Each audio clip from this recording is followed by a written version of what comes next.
어떤 걸 먹는다고 예방되는 게 아니라 그 사소한 걸 제대로 알고 계시는 순간 감기에 안 걸립니다. 면역 체계가 더 완성되는 거죠. 제가 몇십 년째 감기 환자를 보고 있는데 감기 거의 안 걸리거든요. 그 지식을 알고 난 이후부터. 예.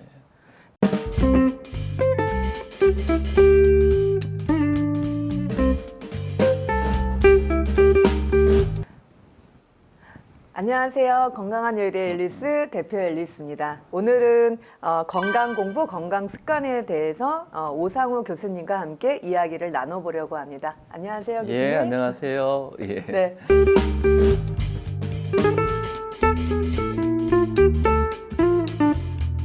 근데 진짜 건강 보조 식품에 대해서 사람들이 너무나 궁금하고 요즘 너무 많이 먹잖아요. 저도 아까 말씀하신 대로 하나만 먹으면 편식이 될 수 있으니까 이렇게 막 한 움큼씩 여러 종류를 다양하게 골고루 먹는다고 생각하고 먹은 적이 있는데, 오시는 여러 선생님들의 이야기를 들어보면 말씀하신 대로 건강 보조 식품보다는 제철 음식과 그리고 그때그때 나는 이제 여러 가지 자연식으로 즐겁게 먹는 게 훨씬 낫고 돈 낭비하지 마라 이런 얘기 많이 하셨던 것 같아요. 근데 건강 보조제를 요즘 시대에 안 먹는 사람은 사실 거의 없는 게 현실이잖아요. 그러면은 나한테 맞는 건강 보조제를 선택해서 먹는 게 좋을까요? 제일 많이 먹는 것 중에 하나 오메가3인 것 같아요. 근데 고지혈증 있으면 옆에서 그래요. 아, 오메가3 먹어야 돼. 혈관 예방하려면. 근데 병원에 있는 저 같은 의사는 이미 그걸 위해서 콜레스테롤 조절하는 약을 쓰고 있거든요. 중성지방을 조절하는 약을 쓰고 있어요. 근데 그걸 굳이 먹을 필요가 있을까요? 훨씬 효과 좋고 의료보험도 돼서. 근데 또 거꾸로 미국이나 이런 데 가면요, 그 의사한테 처방받는 비용이 너무 비싸요. 그러니까 그 나라는 본인이 살기 위해서 건강보조제를 먹는 경향이 조금 있어요. 그러니까 우리는 사실은 좋은 의료 체제 내에서 값싼 게 효과가 없다고 생각하시면 안 됩니다. 좋은 의료 체제에 정말 효과 있는 걸 갖다가 병원에서 그 고지혈증 약을 잘 드시고 계시고요. 근데 고지혈증도 없고 그런 거 없는 사람이 굳이 그걸 먹을 이유가 있을까요? 그것도 다 몸 안에 대사가 돼야 되고 다른 역할을 해야 되고. 그러면 오메가3를 평소에 먹으면 예방이 되느냐? 아니죠. 예방 때문에 먹는 거. 왜냐하면 양도 얼마 안 돼요, 그거. 똑같은 이야기인데 같은 연구를 했는데 우리가 고등어나 그런 음식을 통해서 먹은 건 효과가 탁월해요. 보조제를 먹어서 성공적이었다는 보고는 굉장히 제한적입니다. 그래서 사실 편하죠. 하나 먹고 그다음에 먹고 나면 뭔가 내 몸을 좋은 일을 해준 것 같은 기분은 드는데 그거는 기분이고요. 의학적으로 냉정하게 말씀을 드려야 되니까 그 먹는 음식으로 하셔야 됩니다. 근데 먹는 음식이 좀 귀찮기는 한데요. 그래도 그걸 알고 계셔야 되고, 쓸데없는 건강 보조제는 오히려 몸을 망칠 수도 있고, 그 다음에 유행하는 건강 보조제들이 요즘 너무 많아요. 그러니까 사람들이 이맘때쯤 되면 이게 너무 사람들이 잘 알려졌다 그러면 새로운 자극을 주기 위해서 더 좋은 제품인 것처럼 이미 알려진 건데 또 다른 이름으로 해서 이게 계속, 예를 들어 얼마 전에 나온 크릴새우 같은 게, 크릴 오일 같은 게 그 대표적인 예죠. 우리가 보기에는 똑같은 오메가3고 오히려 고등어에서 뺄 때 비용이 많이 드니까 그걸 조금 변형해서 저렇게 빼고 하는 과정이 조금 다른 거고, 뭐 인이 들어갔다는데 인이 들어갔다 해서 특별히 효과는 더 없을 것 같고, 그런데도 그게 훨씬 더 많이 팔렸던 거는 사람들은 계속 새로운 거에 대한 호기심과 자극, 그 다음에 그게 더 좋아졌다는 이야기를 듣기 때문에 사게 되는 겁니다. 근데 그게 제가 말씀드리고 싶은 핵심 중에 핵심은, 그런데 현혹되지 마세요. 우리가 1970년대 우리나라 사람하고 지금의 우리나라 사람하고 사람이 완전히 다른 사람입니다. 지금 옛날에 60대는요, 지금의 80대 어르신들하고 같은 몸이었고요. 그러면 그 사이에 우리가 많이 건강해졌어요. 그 사이에 건강보조제를 전 국민이 다 먹어서 그럴까요? 아닙니다.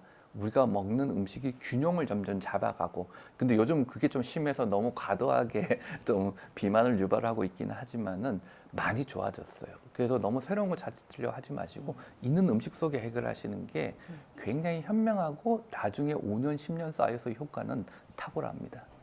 그래서 나왔던 제목이 건강 보조제와 자연식에 대한 오해, 5가지 색깔 음식을 먹어라 라고 얘기하셨죠. 예, 왜냐하면은 그 우리 색깔별로 음식을 5가지를 여러 가지를 좀 드시면은 거기에 여러 가지 항산화 성분이 골고루 분포가 돼 있거든요. 그래서 이건 제가 하는 이야기가 아니라 세계적인 영양학자들이 공통적으로 하고 있는 이야기입니다. 그래서 색깔별로 다양한 음식을 먹었을 때 우리가 생각하는 항산화 효과, 암 발생의 억제하는 효과, 우리의 면역 체계를 강화시켜주는 효과. 그 면역 강화해가지고 뭐 또 사드시잖아요. 네. 그것만 먹어서 면역 강화되면 참 좋은데요. 아니에요. 예를 들어 그 비타민 C 있잖아요. 비타민 C가 옛날에 굉장히 많이 팔렸는데 지금도 비타민 C를 주장하시는 분들이 굉장히 많으세요. 먹고 나면 뭔가 기분 좋은 것 같고 그렇지만은 비타민 C는 첫째 먹고 나면 소변으로 거의 다 일정 레벨 이상 되면 다 빠져나갑니다. 그다음에 두 번째는 비타민 C를 먹고 나서 그 비타민 C를 뭐 여러 가지 형태로 하시는데 근데 비타민 C가 면역 체계를 강화시켜 준다는 또 소문이 있었어요. 항산화 뭐 이런 효과.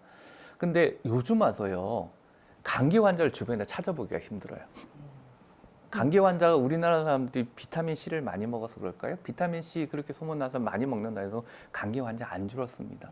감기는요 주로 손을 통해서 눈, 코를 만질 때 옮기거든요. 근데 요즘 손을 너무 잘 씻기 시작하고 코로나로. 마스크 쓰기 시작하니까 감기 환자, 감기 바이러스가 이제 살아남지를 못하는 거예요. 사실 그게 면역 아닌가요? 그죠? 그래서 그런 거 많이 먹는다고 면역이 강화되고 암 예방되고 감기, 호흡기 질환 예방된다. 그거는 좀 넌센스예요. 네. 네.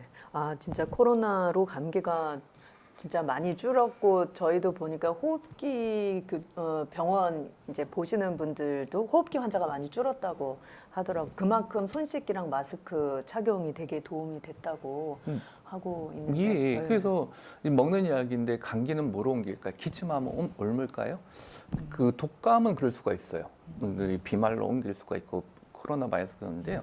감기 바이러스 같은 경우는 기침한다고 쉽게 옮기지는 않아요. 대부분이 손이 원인입니다.